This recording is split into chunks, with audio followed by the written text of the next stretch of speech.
നമസ്കാരം. സന്ധ്യാദീപത്തിലേക്ക് എല്ലാ സജ്ജനങ്ങൾക്കും സ്വാഗതം.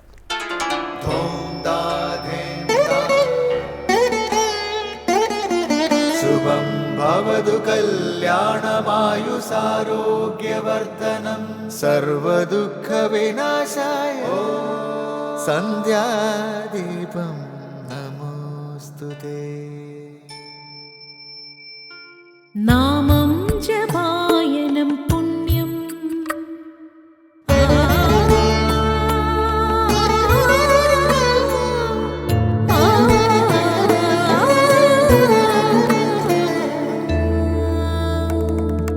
നാമം ജപായനം പുണ്യം നിരുപമദീപാങ്കുരം പോലെ സ്വരശ്രുതിലയവരമതുലം ദീവാങ്കണം മോക്ഷ സംഗീതസാരം നീളും വഴിത്താരയിൽ ജീവതാരം മന്ത്രാലാപം മായാവിൻ നിൻ പ്രസാദം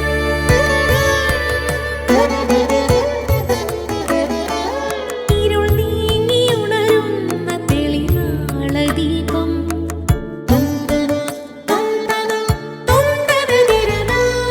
ഇരുൾ നീങ്ങിയുണരുന്ന തെളിനാളദീപം പ്രണവാമൃതം ചൊരിയുന്ന ദീപം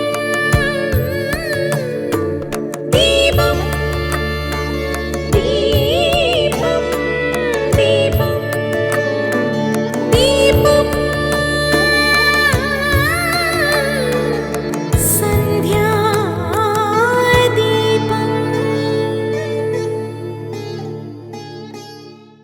തിരുവാതിര വ്രതത്തിലും ആഘോഷത്തിലുമാണ് ഈ സായം സന്ധ്യയിൽ സ്ത്രീ മനസ്സുകൾ. ധനുമാസത്തിലെ ശുക്ലപക്ഷത്തിലെ വെളുത്ത വാവും തിരുവാതിര നക്ഷത്രവും ഒത്തുവരുന്ന ദിവസമാണ് തിരുവാതിര ആഘോഷിക്കുന്നത്. കൃഷ്ണനെ ഭർത്താവായി ലഭിക്കാൻ ഗോപികമാർ കാർത്യായനി പൂജ നടത്തിയത് തിരുവാതിര നാളിലായിരുന്നു എന്നും വിശ്വാസമുണ്ട്. ആദ്യമായി തിരുവാതിര വ്രതം അനുഷ്ഠിച്ചത് പാർവതി ദേവിയാണ് എന്നാണ് സങ്കല്പം. വീട്ടിൽ തിരുവാതിര വ്രതത്തിനും മറ്റും മംഗല്യവതികളായ സ്ത്രീകളാണ് നേതൃത്വം നൽകുന്നത്. വീട്ടിൽ പൂത്തിരുവാതിരക്കാരുണ്ടെങ്കിൽ അവരാകും ചടങ്ങുകൾക്ക് നേതൃത്വം നൽകുക. വിവാഹം കഴിഞ്ഞ് ആദ്യത്തെ തിരുവാതിര ആഘോഷിക്കുന്ന സ്ത്രീകളെയാണ് പൂത്തിരുവാതിര എന്ന് വിളിക്കുന്നത്. തിരുവാതിരയ്ക്ക് അർദ്ധരാത്രി പാതിരാപ്പൂ ചൂടൽ പ്രധാന ചടങ്ങാണ്. പാർവതി ദേവിക്ക് പൂജിച്ച ദശപുഷ്പങ്ങൾ ഐശ്വര്യലബ്ധിക്ക് കന്യകമാരെ ചൂടിക്കുന്ന ചടങ്ങാണത്. കുടുംബിനിമാരും പാതിരാപ്പൂ ചൂടും. ആർദ്ര നക്ഷത്ര ദർശനവും പ്രധാനമാണ്. പഞ്ചാക്ഷരി മന്ത്രം, ശിവസഹസ്രനാമം, ശിവപുരാണം, ഉമാമഹേശ്വര സ്തോത്രം മുതലായവ തിരുവാതിര വ്രതം അനുഷ്ഠിക്കുന്നവർ പാരായണം ചെയ്യണമെന്നുണ്ട്. കുടുംബ ബന്ധങ്ങളെ ദൃഢമാക്കുന്ന ആഘോഷം കൂടിയാണ് തിരുവാതിര. തുടർന്ന് ഗുരുവചനം കേൾക്കാം. അനാവശ്യമായ ആഗ്രഹങ്ങളെ ഉപേക്ഷിക്കാൻ സാധിച്ചാൽ സ്വാഭാവികമായും മനസ്സ് ശാന്തമാകും. ലളിത ജീവിതം നയിക്കുക, തനിക്ക് ആവശ്യമുള്ളത് മാത്രമെടുത്ത് ശേഷിക്കുന്നത് ചെയ്യുക. അങ്ങനെയായാൽ ബാഹ്യസുഖങ്ങൾ കുറഞ്ഞാലും ഉള്ളിലെപ്പോഴും ശാന്തിയും സംതൃപ്തിയും നിറയുന്നത് നമുക്ക് അനുഭവിക്കാൻ കഴിയും. മാതാ അമൃതാനന്ദമയി ദേവി.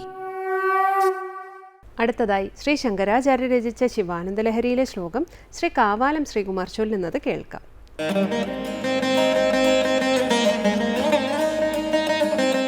സർവാലങ്കാരയുക്താം സരളപദയുതാം സാധുവൃത്താം സുവർണാം സദ്ഭി സംസ്തൂയമാനാം സരസഗുണയുതാം ലക്ഷിതാം ലക്ഷണാഢ്യാം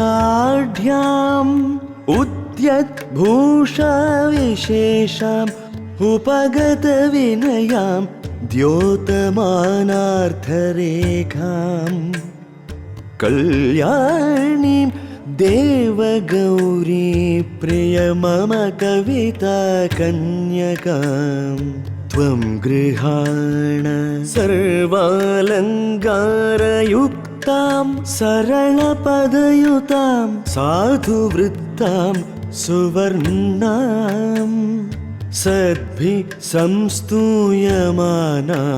സരസഗുണയുതാം ലക്ഷിതാം ലക്ഷണാഢ്യാം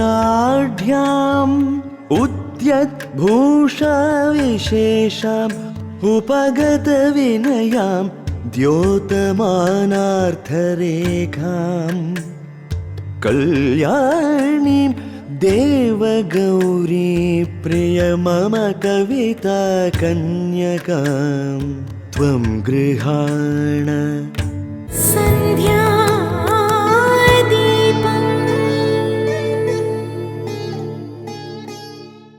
തുടർന്ന് ശങ്കര സ്തോത്രാമൃതം.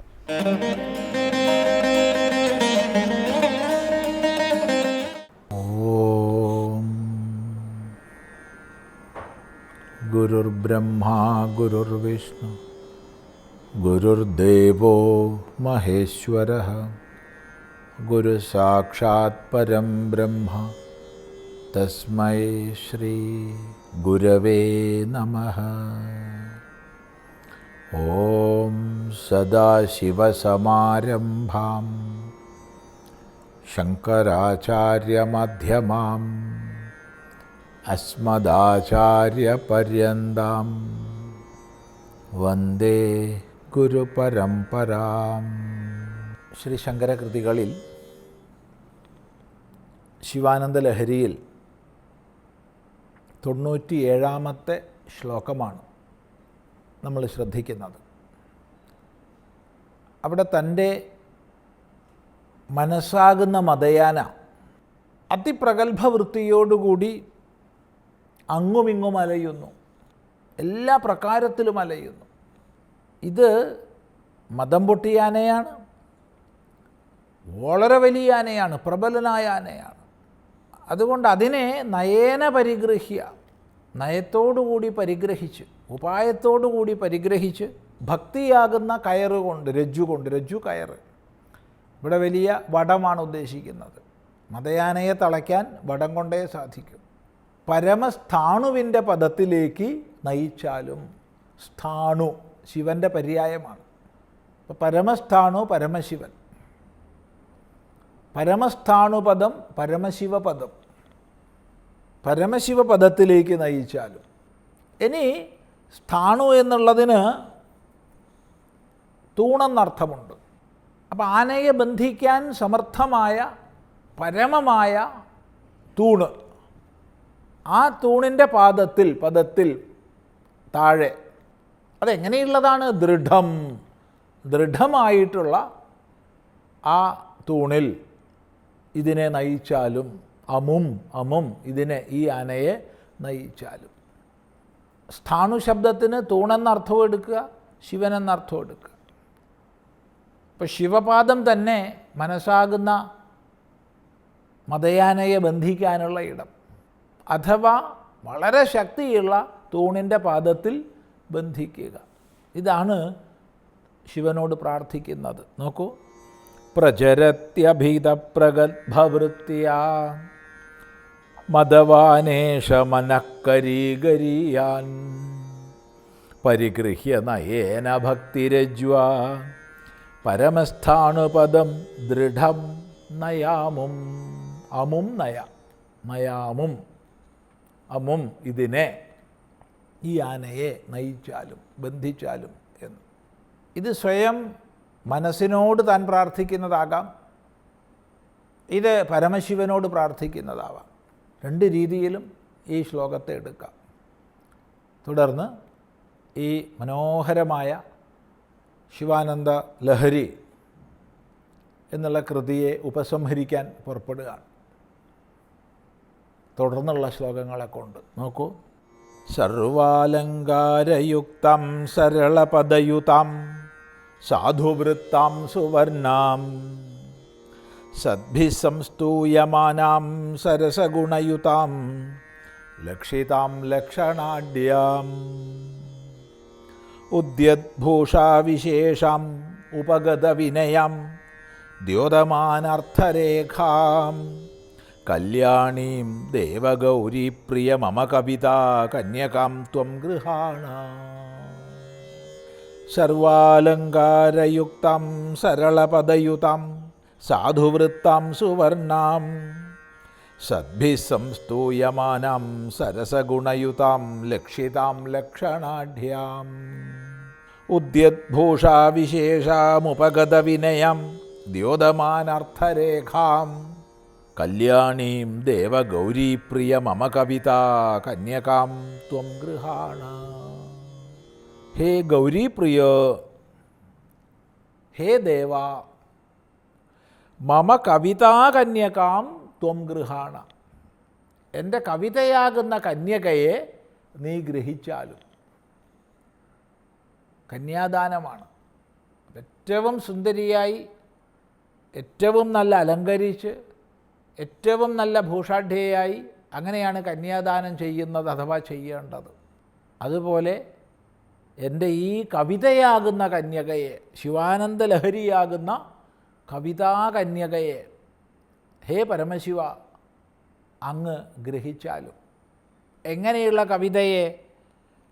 ഒന്നാമത് പറയുന്നത് സർവാലങ്കാരയുക്താം, സർവാലങ്കാരയുക്തയായ സരളപദയുതാം, സരളങ്ങളായ പദങ്ങളോടുകൂടിയ സാധുവൃത്താം, സാധുവൃത്തയായ സുവർണാം, സുവർണയായ സദ്ഭിസംസ്തൂയമാനാം, സജ്ജനങ്ങളാൽ സ്തുതിക്കപ്പെടുന്ന സരസഗുണയുതാം, സരസഗുണങ്ങളോടുകൂടിയവളായ ലക്ഷിതാം ലക്ഷണാഢ്യാം, ലക്ഷണയുക്തങ്ങളായി ലക്ഷീകരിക്കപ്പെടുന്നതായ ഉദ്യദ്ഭൂഷാവിശേഷം, ഉയർന്ന് പ്രകാശിക്കുന്ന ആഭൂഷണങ്ങളോടുകൂടിയ ഉപഗത വിനയാം, വിനയത്തെ പ്രാപിച്ചവളായ ദ്യോതമാനർത്ഥരേഖാം, അർത്ഥത്തെ പ്രകാശിപ്പിക്കുന്നവളായ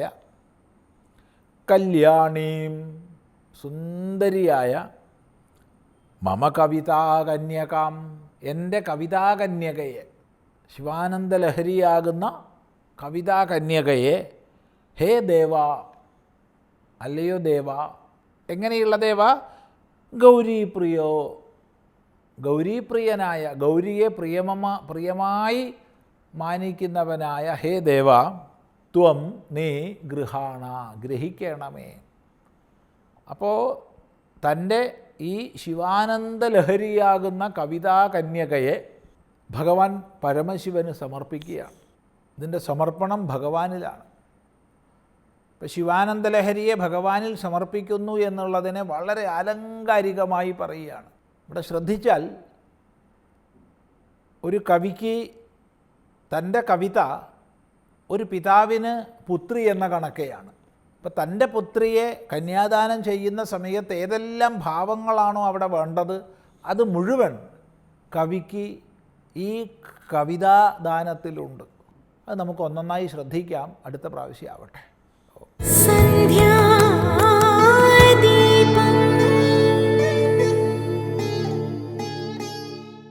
ഇനി ദീപാരാധനയാണ്. ക്ഷേത്രസന്നിധിയിലെത്തി അവിടുത്തെ ഐതിഹ്യങ്ങളും പ്രതിഷ്ഠാവിശേഷങ്ങളും കൂടി അറിഞ്ഞ് ആരതി തൊഴുതു മടങ്ങാം. എല്ലാവർക്കും നമസ്കാരം.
ശിവാരാധനയ്ക്കായി പരശുരാമൻ പ്രതിഷ്ഠിച്ച 108 ശിവാലയങ്ങളിൽ ഒന്നാണ് രാമേശ്വരം ശിവക്ഷേത്രം.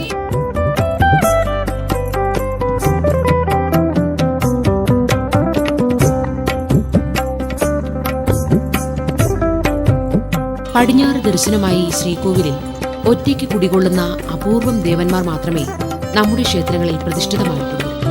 അതിലൊന്നാണ് ശ്രീ രാമേശ്വരം ശിവക്ഷേത്രം.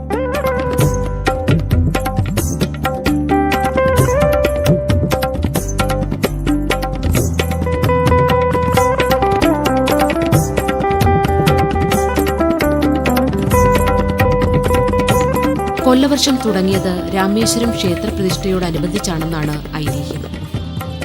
ധ്യാനാവസ്ഥയിലാണ് ഭഗവാൻ ദർശനമരുളുന്നത്. താണ്ഡവം കഴിഞ്ഞയുടനെ രൗദ്രഭാവത്തോടെയാണത്രേ ഭഗവാൻ ധ്യാനത്തിനിരിക്കുന്നത്.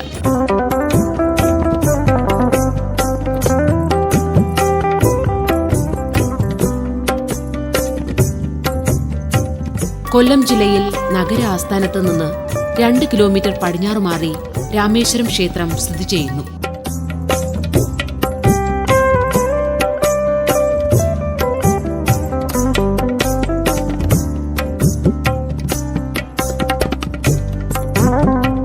രാമേശ്വരം ശിവക്ഷേത്രം കൂടാതെ പരശുരാമൻ പ്രതിഷ്ഠിച്ച പ്രസിദ്ധമായ 4 ക്ഷേത്രങ്ങൾ കൂടി തൊട്ടടുത്ത് തന്നെ നിലകൊള്ളുന്നുണ്ട്.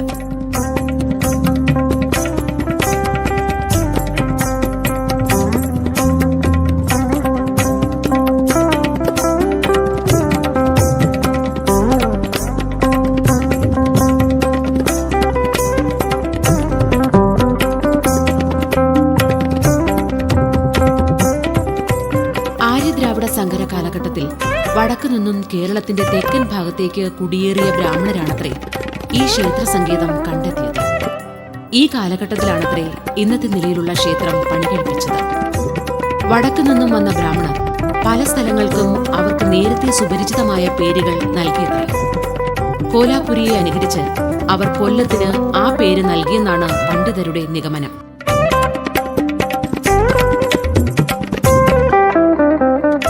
ആദ്യകാലങ്ങളിൽ ഇവിടെ ഭഗവാനെ കൈകൊട്ടി വിളിച്ച് പ്രാർത്ഥന നടത്തിയിരുന്നു അത്രേ.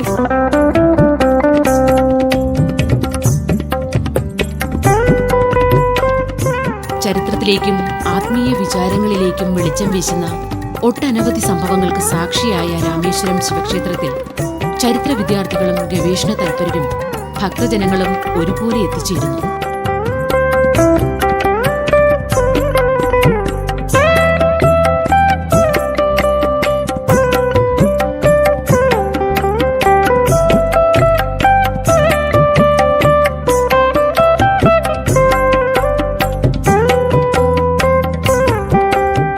രാമേശ്വരം ക്ഷേത്രപ്രതിഷ്ഠയോടെയാണ് കേരളമൊട്ടാകെ അംഗീകരിക്കപ്പെട്ട കൊല്ലവർഷം തുടങ്ങിയതെന്ന് കരുതുന്നു. ഉദയമാർത്താണ്ഡവർമ്മയാണ് കൊല്ലവർഷം തുടങ്ങിയതെന്ന് ചിലർ കരുതുന്നു. എന്നാൽ ഇതേക്കുറിച്ച് ചില തർക്കങ്ങൾ നിലവിലുണ്ട്.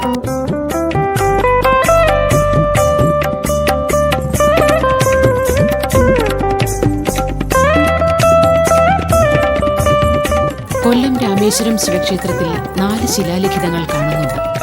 കൊടും തമിഴ് ഭാഷയിലാണ് ഈ ലിഖിതങ്ങൾ. കേരള ചക്രവർത്തി രാമവർമ്മ കുലശേഖരൻ പ്രായശ്ചിത്തം ചെയ്ത ലിഖിതം ക്ഷേത്രത്തിലുണ്ട്. ക്ഷേത്ര ഭണ്ഡാരത്തിൽ നിന്നും രാമർ തിരുവടി കോയിലധികാരികൾ പണം ചെലവാക്കിയെന്ന് ബ്രാഹ്മണരെ ക്ഷേത്രത്തിൽ വെച്ച് കൊന്നു എന്നുമാണ് ശിലാലിഖിതം പറയുന്നത്. രാമർ തിരുവടി കോയിലധികാരികൾ കുലശേഖര ചക്രവർത്തി രാമവർമ്മ കുലശേഖരനാണ്. ക്ഷേത്രത്തിലെ ശിലാലിഖിതങ്ങൾ ഉദക പൂർവ്വദാനം എന്നുപയോഗിച്ചത് ഇതുകൊണ്ടാണത്രേ. കൊല്ലവർഷം ആരംഭിച്ചത് ഈ ക്ഷേത്രത്തിൽ നിന്നായിരിക്കാം എന്നതിന് പിൻബലമാകുന്ന തെളിവുകളാണ് ഇവിടുത്തെ ശിലാലിഖിതങ്ങൾ. 4 ശിലാലിഖിതങ്ങളാണ് ഇവിടെയുള്ളത്.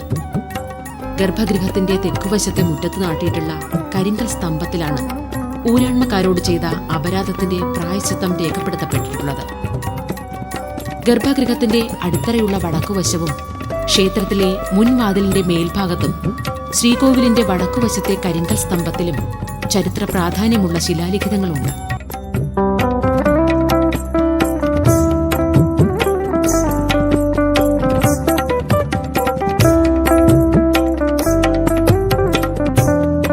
തിരുനെൽവേലിയിലെ ശർമാദേവിയിലെ ഭക്തവത്സല ക്ഷേത്രത്തിന്റെ മാതൃകയിലാണത്രേ രാമേശ്വരം ക്ഷേത്രം പണികഴിപ്പിച്ചത്. ശ്രീകോവിലിന് മുന്നിലുള്ള മുഖമണ്ഡപം കൃഷ്ണശിലയിൽ തീർത്തതാണ്. അലങ്കാര ഭംഗിയുള്ള കൊത്തുപണികൾ മുഖമണ്ഡപത്തിന്റെ സൗന്ദര്യം വിളിച്ചറിയിക്കുന്നു.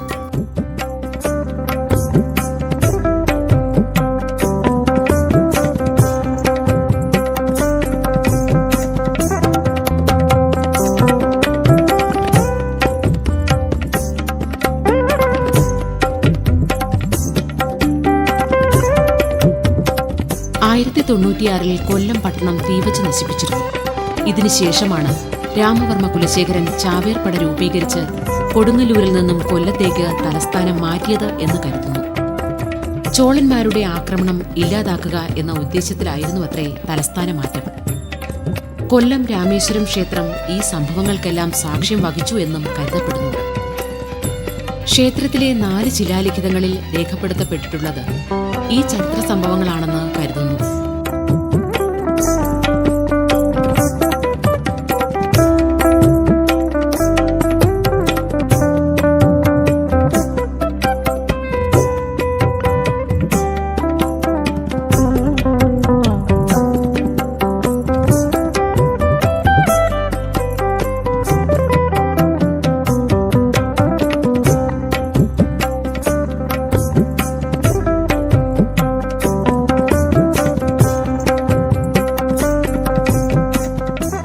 പൂജയാണ് ഇവിടെ. ശാസ്താംകോട്ട അടിമറ്റത്ത് ഇല്ലത്തിനാണ് ഇവിടുത്തെ തന്ത്രാവകാശം.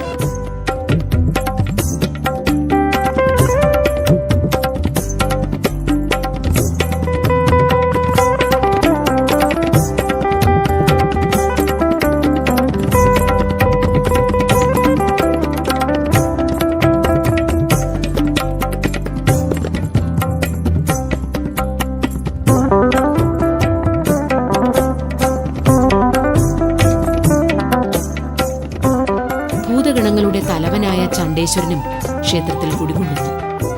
ഏറെക്കാലം ഇത് പരശുരാമ പ്രതിഷ്ഠയാണെന്ന് കരുതി പൂജകൾ നടത്തി വന്നിരുന്നു.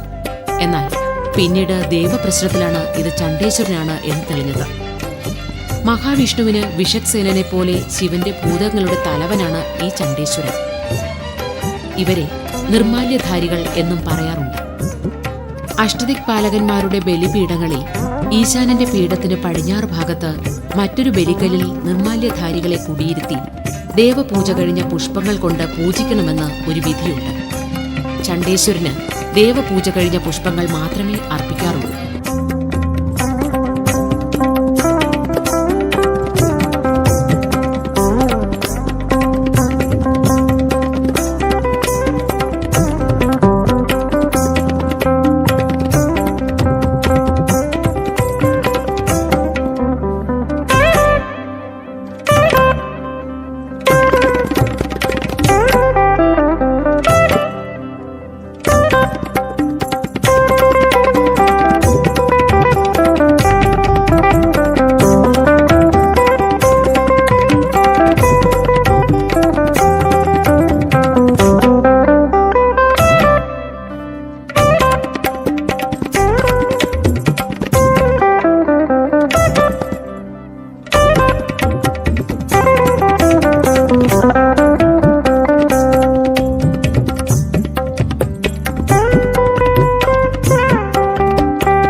ചരിത്ര പ്രാധാന്യം കൊണ്ട് ശ്രദ്ധേയവും ഭക്തരുടെ അകമഴിഞ്ഞ ആരാധനയാൽ പരിപാവനവുമായ ഈ പുണ്യസങ്കേതം സർവർക്കും ഐശ്വര്യ അനുഗ്രഹങ്ങൾ ചൊരിഞ്ഞ് വാണരുളുകയാണ്.